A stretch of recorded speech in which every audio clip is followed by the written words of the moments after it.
नमस्कार, देशोन्नती संपादकीयमध्ये मी ऐश्वर्या शिंदे आपलं स्वागत करते।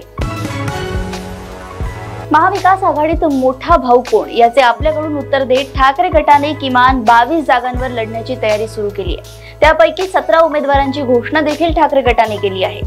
वास्तविक अलीकडील काळात झालेल्या पक्षफुटीनंतर राज्यात विरोधी बाकांवर काँग्रेस पक्ष ठरला होता, परंतु पक्षाची विधानसभेतील ताकद जागा वाटपात विचारात घेतल्या गेली नाही।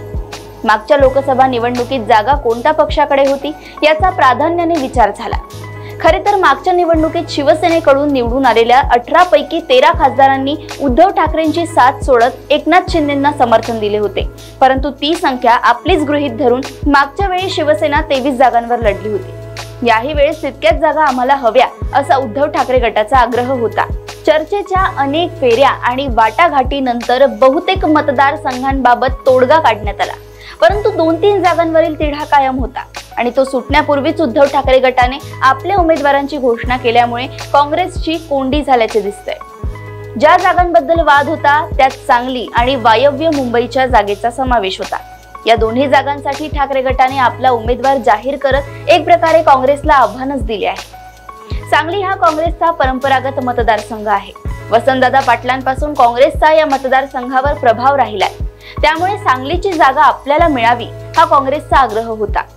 त्यांच्याकडे सक्षम उमेदवारही होता, परंतु आम्ही कोल्हापूरची जागा काँग्रेससाठी सोडली, हातकणंगले राजू शेट्टींसाठी सोडले, त्यामुळे पश्चिम महाराष्ट्रात किमान एक तरी जागा आम्हाला मिळायलाच हवी अशी भूमिका घेत उद्धव ठाकरे गटाने पक्षात नुकतेच प्रवेश करणाऱ्या चंद्रहार पाटलांची उमेदवारी सांगलीसाठी घोषित केली। तिकडे मुंबईत काँग्रेसचा केवळ काही टापूत प्रभाव असला तरी संपूर्ण मुंबईत शिवसेनेचे म्हणजेच उद्धव ठाकरे गटाचे वर्चस्व आहे असा दावा करत मुंबईत काँग्रेससाठी फार तर एखादी जागा सोडण्याची तयारी उद्धव ठाकरे गटाने दाखवली। त्यामुळेही काँग्रेसमध्ये अस्वस्थता आहे। खास करून वायव्य मुंबईची जागा वादाचा विषय ठरत आहे। मागच्या वेळी या जागेवरून लढलेल्या संजय निरुपम यांनी ठाकरे गटाने या जागेसाठी घोषित केलेल्या उमेदवारावर भ्रष्टाचाराचा आरोप करत काँग्रेस श्रेष्ठींनी वेळीच आपल्या भावनांची दखल घेतली नाही तर आठवडाभरात वेगळा निर्णय घेऊ शकतो अशी धमकीच दिली आहे।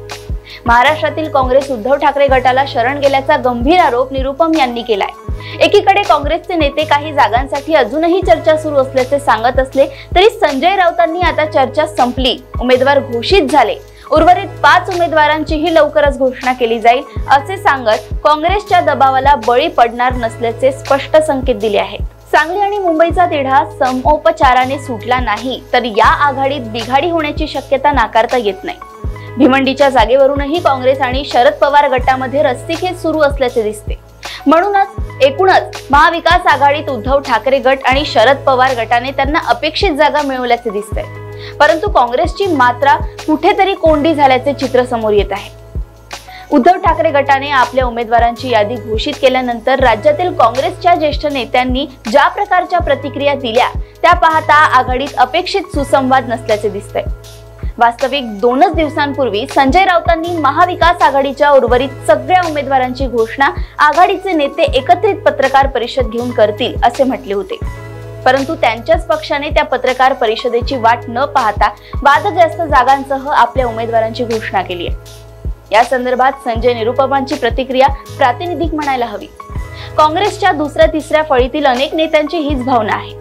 त्यातून सांगलीत काँग्रेसचा उमेदवार बंडखोरी करण्याची शक्यता नाकारता येत नाही। हे बंडखोरीचे लोण इतरही मतदारसंघात पसरू शकते।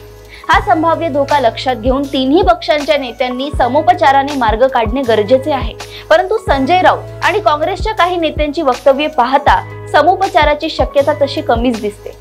किमान आघाडीतला हा विसंवाद महायुतीच्या पथ्यावर पडणार नाही याची तरी दक्षता आघाडीच्या नेत्यांनी घ्यायला हवी। अशाच राजकीय घडामोडी व अपडेट सोबत पुन्हा भेटूया देशोन्नती संपादकीयमध्ये। बघत रहा देशोन्नती। नमस्कार। ठळक घडामोडींसाठी देशोन्नती न्यूज चॅनलला सबस्क्राइब करा आणि बेल आयकॉन प्रेस करा।